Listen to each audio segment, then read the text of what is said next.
Hey guys, welcome back to my channel. Today is one of my favorite days of the year. Today is pancake day, so of course you guys are going to make some pancakes with me.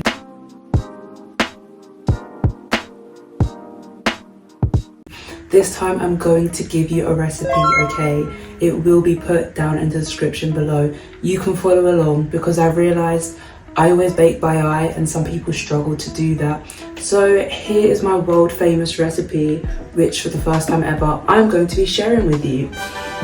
So let's get started. First things first, we're going to get the flour and measure it out. So for those of you who don't know, I have a whole obsession with pancakes. I absolutely love pancakes. I don't think a single week has gone past in my life when I haven't eaten pancakes. And funny story, but pancakes kind of started out as a bit of a crutch for me, right? So some people have bad habits, they have toxic traits. Mine was that whenever I was sad, the thing I would turn to was pancakes. Pancakes essentially became my marker and my check of how my mental health was doing. So whenever I was sad, I'd notice I was making pancakes a lot because I just used to find it really calming. I absolutely love seeing the little holes on pancakes when they start cooking and the bubbles start forming. That really was just something that I found so peaceful. And so I would spend hours in the kitchen just making stacks and stacks and stacks of pancakes. And that was one of the ways that I found peace. That started out in lockdown. So we're going to want 1 full cup of flour. And then since lockdown, I basically trauma-bonded to pancakes, and they're just a part of my life. They're a part of my every weekly routine, and I can't imagine not making pancakes as much as I do now. Now when I make my pancakes, I don't like them overly sweet.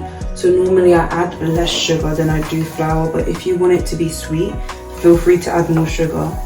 The reason I don't do that as well is because you're going to add syrup and strawberries and stuff on top anyway, so it's going to end up being sweet, so I don't feel like you need to have that much on it.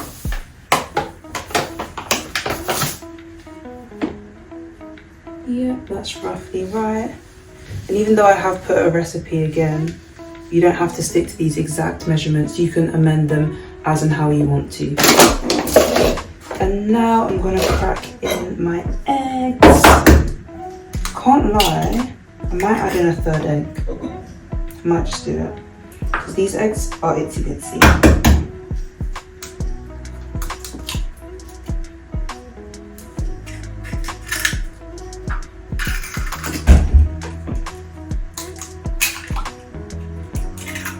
Then I'm going to add a little bit of vanilla extract.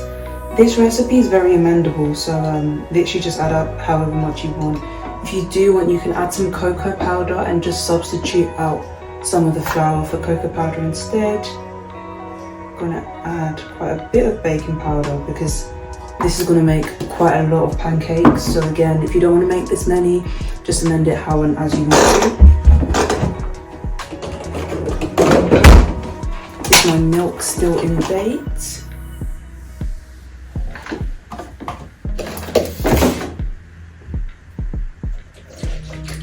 Yeah, my milk's still in date. I have to check because I use long life milk because I don't get through fresh milk quick enough, so I always buy long life. And there's been an occasion where I've overestimated how long that life is, and it's just not been fun.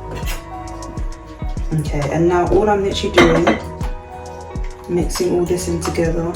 So breaking up the egg yolk, and then you literally just want to mix it in. I like using a fork, that's a personal preference. If you want to use a spoon, go ahead and use a spoon, you know, but me personally, I like using a fork. And it will be lumpy. Of course, if it's like incredibly lumpy, there's something wrong. But if there are just like little lumps, that's completely fine. Milk, add in however much you fancy. I'm making quite thick American type pancakes. If you want these to be thinner and you want to make more, just add more milk. If you want them to be thicker, add less milk. But I'm literally just adding enough milk until it gets to like that. You can do that. If this is your consistency, you can have it like that. I feel like that would be too thick. So I'm going to add a little bit more milk.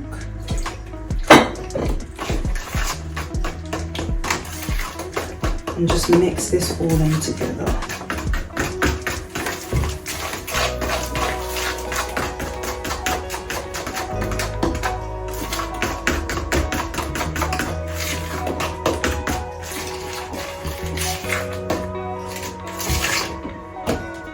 Just for context, I've basically added this whole carton, and this is 1 litre, so let's say about 600 ml, 700 ml of milk is what you're looking for.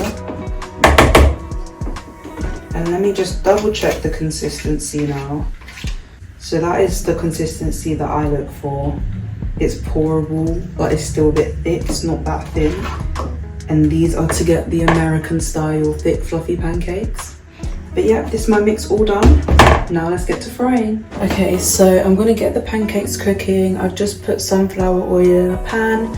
You can use butter if you want to be a true American, or you can use vegetable oil, just any non-scented, non-flavored oil. Here's my pancake mix, and I'm literally just gonna set this in to cook. So as you can see, it is a bit lumpy, but it's literally fine. I think as it cooks, like, you just don't notice it. If you really want to, you can save your flour, but it will make no difference. So now we're going to go into the pan. Might put a bit more. Yeah.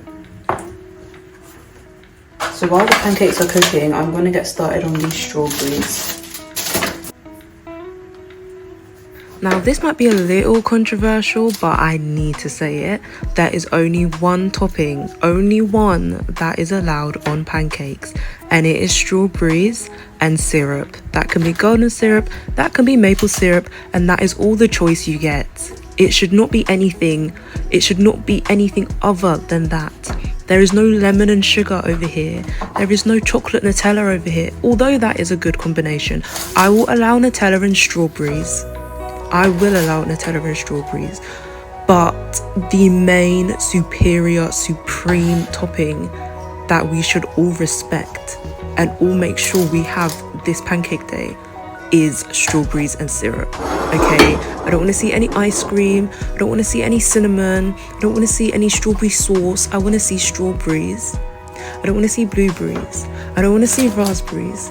I want to see strawberries and syrup, and that is where I rest my case. So as you hopefully can see, we're starting to get some bubbles on the top. So it is almost time to flip. I just want bubbles across the whole top before I flip it.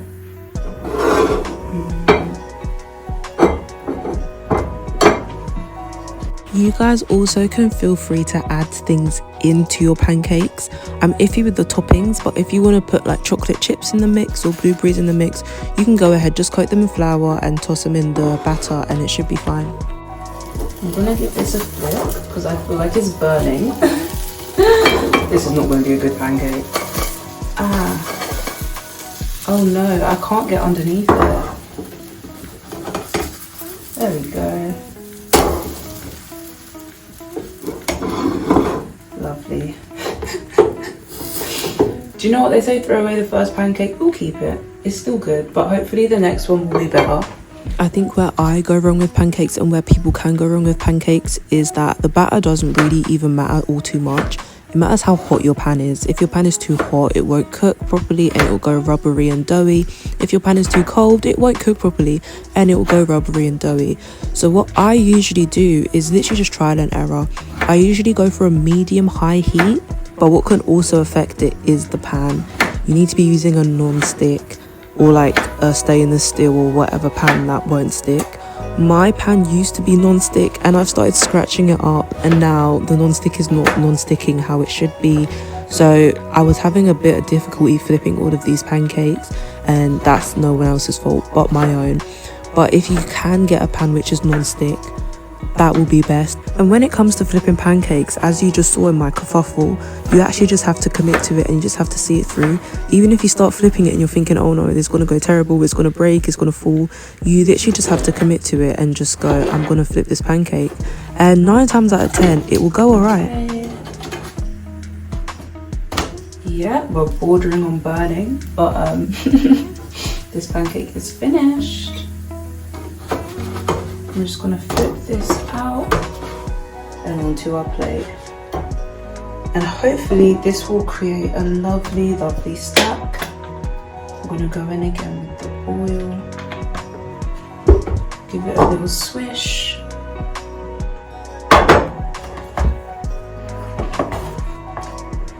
And go again.